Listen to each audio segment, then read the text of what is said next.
Hey, good morning, good morning, good morning, and good morning. And I just want to actually welcome you back to the Family Reset, right? So these are our daily steps to strengthen unity.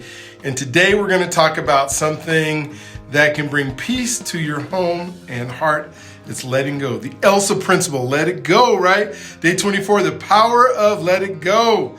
Sometimes we hold on to past hurts, grudges, or disappointments, not realizing that they weigh us down. But Isaiah 43:18 says, regret the former things, do not dwell on the past. Holding on to pain only keeps us stuck. True healing happens when we release what is no longer serves us and make room for love, peace, and growth. So today, here's the challenge. You think about one thing you need to let go of, an argument, a mistake, or a past hurt. Pray on it, release it, and choose peace over resentment. You'll be amazed at how much lighter you feel.